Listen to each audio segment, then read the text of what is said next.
Hello dear students, today I am going to take up another important and interesting concept which is called ozone layer depletion. And before explaining the ozone layer depletion, let us try to understand what is ozone.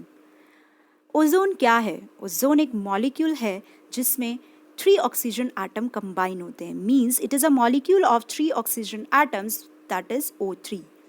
The molecular formula of ozone is O3. And where this ozone is present? ये ozone present कहाँ होती है? This ozone is present in the Earth atmosphere, and Earth atmosphere made up of 6 layers. Students, we know that Earth atmosphere made up of 6 layers. And first layer is called the troposphere. आपने lower classes में ये पढ़ा होगा कि जो layers होती हैं हमारी अर्थ की, first layer is called troposphere, second layer is called stratosphere. And ozone molecule present in the second layer of earth atmosphere. Means जो ट्रोपोस्फेयर है वहाँ पर कुछ ही अमाउंट में ओजोन मॉलिक्यूल होते हैं, बट स्ट्रेटोस्फेयर में ओजोन मॉलिक्यूल ज़्यादा होते हैं. और ये ओजोन मॉलिक्यूल जब स्ट्रेटोस्फेयर में प्रेजेंट होते हैं तो हम कहते हैं गुड ओजोन. बट जब ये ट्रोपोस्फेयर में प्रेजेंट होते हैं इनके कुछ अमाउंट किसके, ओजोन के, तो हम क्या कहते हैं, बैड ओजोन. ऐसा क्यों? बैड ओजोन और गुड ओजोन क्या है? बैड ओजोन हम इसलिए बोलते हैं क्योंकि एट ग्राउंड लेवल जो ओजोन होती है वो बहुत ही पॉइजनस गैस होती है. इसीलिए जो ट्रोपोस्फेयर है वो फर्स्ट लेयर है हमारी अर्थ की, और ट्रोपोस्फेयर पे जब ओजोन प्रेजेंट होता है तो हम कहते हैं बैड ओजोन, क्योंकि ये हार्मफुल होती है हमारे लिए, लिविंग बींग्स के लिए. बट स्ट्रेटोस्फेयर में ये एक प्रोटेक्टिंग लेयर का काम करती है. स्ट्रेटोस्फेयर में जो ओजोन मॉलिक्यूल प्रेजेंट होते हैं वो एक प्रोटेक्टिंग लेयर का काम करती है. जो सन से हार्मफुल रेडिएशंस आती हैं, यूवी रेज आती हैं, उनसे हमें ये बचाती है. मींस जो यूवी रेज हमारी अर्थ पर आती हैं उनसे हमें कौन बचाता है? ओजोन मॉलिक्यूल बचाता है. कैसे? सपोज सन से रेडिएशंस आई जिसमें हार्मफुल रेडिएशंस भी हैं, यूज़फुल भी हैं. तो जो यूवी रेज हमारी अर्थ की तरफ आती हैं, जब यूवी रेज हमारी अर्थ की तरफ आती है और अर्थ में जो स्ट्रेटोस्फेयर में ओजोन मॉलिक्यूल प्रेजेंट है, यानी कि जो एक लेयर बनी हुई है ओजोन मॉलिक्यूल की, तो जैसे ही ये यूवी रेज आती हैं इस लेयर से डिफ्लेक्ट हो जाती हैं वो यूवी रेज. तो ओजोन मॉलिक्यूल की जो एक लेयर बनी हुई है हमारी अर्थ एटमॉस्फेयर में, तो वो यूवी रेज को एंटर नहीं करने देती है अर्थ में. जो 98% जो हार्मफुल यूवी रेज हैं ये इसको क्या कर देती है, डिफ्लेक्ट बैक कर देती हैं. कुछ एक अमाउंट में यूवी रेज एंटर करती हैं बट वो ज़्यादा हार्मफुल नहीं हो पाती, क्योंकि अगर ज़्यादा अमाउंट में यूवी रेज एंटर करेंगी अर्थ में तो वो बहुत ज़्यादा हार्मफुल होगी. बट जो प्रोटेक्टिंग लेयर है कौन है, वो स्ट्रेटोस्फेयर में ओजोन की, वो प्रोटेक्ट करती है हमें सन से जो यूवी रेज आ रही हैं. इस तरह से ये इसका एक एडवांटेज है ओजोन लेयर का, इसीलिए स्ट्रेटोस्फेयर में हम इसको गुड ओजोन भी बोलते हैं. तो ये था गुड ओजोन और बैड ओजोन के बारे में. Now come to the point, how ozone is formed. Ozone बनती कैसे है? अब स्टूडेंट्स, जैसे सनलाइट है, अब सनलाइट में जो यूवी रेज आती हैं हमारी अर्थ पे, आपको पता है अब क्या होता है, जब अर्थ की जो एटमॉस्फेयर में ऑक्सीजन मॉलिक्यूल प्रेजेंट होते हैं, तो जैसे ही यूवी रेज हमारी अर्थ एटमॉस्फेयर में आई तो जो ऑक्सीजन मॉलिक्यूल हैं उनको यूवी रेज ने क्या कर दिया, स्प्लिट कर दिया. ऑक्सीजन मॉलिक्यूल को यूवी रे ने क्या किया, स्प्लिट. और किस में स्प्लिट कर दिया? ऑक्सीजन एटम में. मीन्स ऑक्सीजन मॉलिक्यूल में in the presence of UV rays क्या हो गए, वो ब्रेक डाउन हो गए हैं ऑक्सीजन एटम में. तो जब ये ऑक्सीजन मॉलिक्यूल ऑक्सीजन एटम में ब्रेक डाउन होते हैं तो जो ये फर्दर ऑक्सीजन एटम है ये फर्दर किससे रिएक्ट कर लेता है, ऑक्सीजन मॉलिक्यूल से, और बना देता है ओजोन, मींस O3. देखेंगे यहाँ पे कि क्या किया, ओजोन ने फर्दर ऑक्सीजन मॉलिक्यूल से रिएक्ट किया और बना दिया क्या, O3. पहले क्या हुआ था, यूवी रेज ने O2 को स्प्लिट डाउन किया था और बना दिया था ऑक्सीजन एटम में.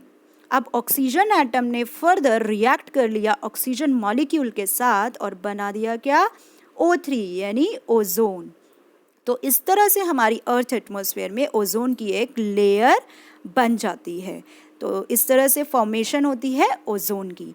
Now come to the point कि ओजोन, मैंने आपको अभी बताया कि जो ओजोन होता है ये प्रोटेक्ट करता है हमें harmful rays means ultraviolet rays से, क्योंकि अगर ये अल्ट्रा वायलेट रेज हमारी अर्थ पर आ जाएंगी तो ये हमारी अर्थ का क्या कर देंगी, टेम्परेचर कर देंगी, रेज बढ़ा देंगी, और जिस वजह से क्या होगी, ग्लोबल वार्मिंग होगी, स्किन डिसऑर्डर्स होंगे, कैंसर जैसी बीमारी होंगी, इवन आई डिसऑर्डर्स भी होंगे।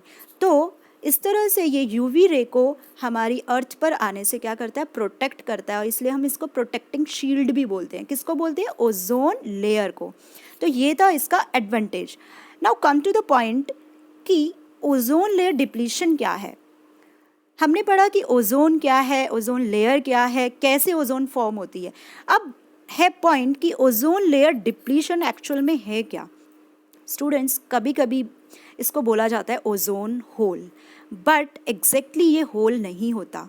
हम सोचते हैं कि हमारी अर्थ पे जो ओजोन लेयर है उसमें क्या हो गया, एक होल हो गया है, बट ऐसा नहीं है, ये होल नहीं होता है।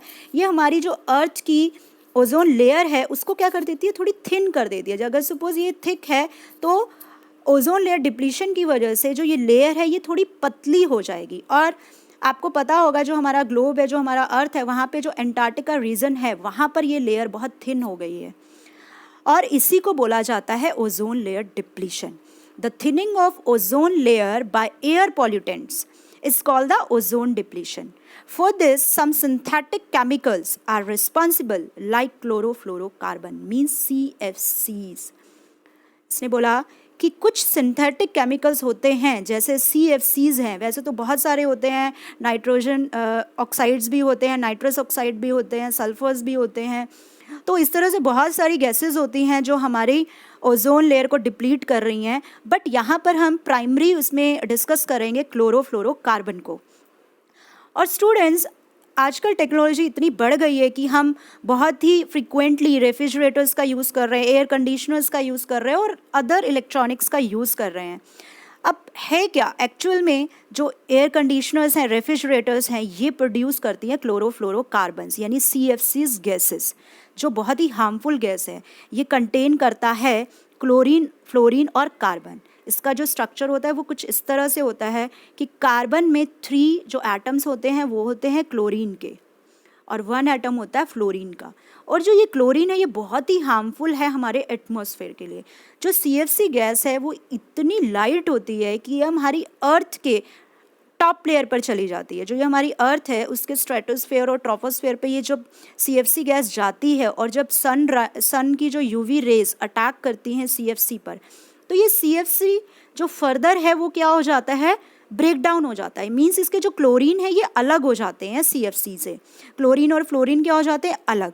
अब क्या होता है कि जब ये क्लोरीन फ्लोरीन अलग होते हैं तो स्टूडेंट्स, जो ये क्लोरीन है ये फर्दर रिएक्ट कर लेता है हमारी ओजोन से, O3 से, और बना देता है क्या, ऑक्सीजन गैस, साथ में कंबाइन हो जाता है ऑक्सीजन से। अब स्टूडेंट्स, हुआ क्या, यहाँ पर जो ओजोन मॉलिक्यूल था ये डिप्लीट हो गया, किस में, ऑक्सीजन में। तो जो हमारी अर्थ की ओजोन लेयर है वो क्या है, ओजोन लेयर में, ओजोन में यानी कि O3 प्रेजेंट था, और O3 कन्वर्ट हो गया किस में, O2 में। मींस ये धीरे धीरे जो लेयर है ये क्या होती जा रही है, थिन होती जा रही है। और किस वजह से थिन होती जा रही है, एयर पॉल्यूटेंट की वजह से। और उन एयर पॉल्यूटेंट में जो मेन हमने बात की वो किसकी बात की, क्लोरोफ्लोरोकार्बन की। अब स्टूडेंट्स, हमारी ओजोन लेयर डिप्लीशन, और जैसे हमने देखा कि जो अंटार्कटिका है, अंटार्कटिका में जो अंटार्कटिका रीजन में जो लेयर है ओजोन की वो बहुत थिन हो गई है, और उससे क्या होगा, UV रेज हमारी अर्थ में एंटर करेंगी और बहुत सारी डिजीज़ हो जाएंगी, क्योंकि ये बहुत हार्मफुल होती है हमारे लिए। अब इसको रोकने के लिए क्या हुआ, इसको रोकने के लिए मीन्स प्रिवेंटिंग मेजर्स थे कुछ, जो जिसको प्रोटोकॉल भी बोला जाता है, प्रोटोकॉल मॉन्ट्रियल, क्योंकि ये मॉन्ट्रियल कंट्री में प्रोटोकॉल बना था। बहुत सारी कंट्रीज़ ने मिलकर क्या किया कि हम इस फ्रीज़ कर दे, जो CFCs हैं उसको रोक दें, CFCs का कम कर दे यूज़। तो एक प्रोटोकॉल बनाया गया, एक एग्रीमेंट बनाया गया 1987 में, जिसको UNEP means United Nations Environment Programme भी बोला जाता है। और ये 1987 में एग्रीमेंट रखा गया था। इस एग्रीमेंट के दौरान बोला गया था कि जितनी भी CFCs वाली इलेक्ट्रॉनिक्स हैं, मतलब जो भी CFCs प्रोड्यूस कर रही हैं उसको यूज़ या तो कम कर दें या फिर CFCs की जगह कोई अदर ऑल्टरनेट रख दे, कोई अदर ऑल्टरनेटिव सोर्स डाल दे कि CFCs की जगह ऐसी गैस डालें कि जो हमारी ओजोन लेयर को हार्म ना करे, मीन्स हमारी ओजोन लेयर डिप्लीट ना हो। तो यहाँ पर एग्रीमेंट में CFCs की जगह HFCs means hydrofluorocarbons and PFCs perfluorocarbons का यूज़ किया गया, that are somehow helping in saving of ozone layer. तो ये था प्रिवेंटिंग मेजर 1987 में, और इस नाम दिया गया था इसको यूनाइटेड नेशंस एनवायरनमेंट प्रोग्राम। इस प्रोग्राम के दौरान बोला गया था कि जो CFCs हैं उनको कम कर दें, मीन्स जो जितनी भी ऐसी इलेक्ट्रॉनिक्स है जो प्रोड्यूस करती है CFCs, उनका जो यूज़ है वो कम कर दिया जाए या फिर CFCs की जगह अदर गैसेस डाली जाएं ताकि हमारा एनवायरनमेंट ज़्यादा पोल्यूट ना हो। तो ये था हमारा प्रिवेंटिंग मेजर। तो स्टूडेंट्स, आज हमने डिस्कस किया बहुत ही इंपॉर्टेंट टॉपिक जो हमारे कॉम्पिटिटिव एग्ज़ाम्स में भी हेल्पफुल है, 10th क्लास में भी हेल्पफुल है, इवन 12th क्लास में भी इसका एक टॉपिक है ओजोन लेयर डिप्लीशन का। तो ये था हमारा ozone layer depletion. I hope आपको सभी कंसेप्ट क्लियर हुए होंगे। अगर फिर भी आपको कोई भी डाउट है तो आप कमेंट सेक्शन में अपना डाउट पूछ सकते हैं। Thank you, have a nice day.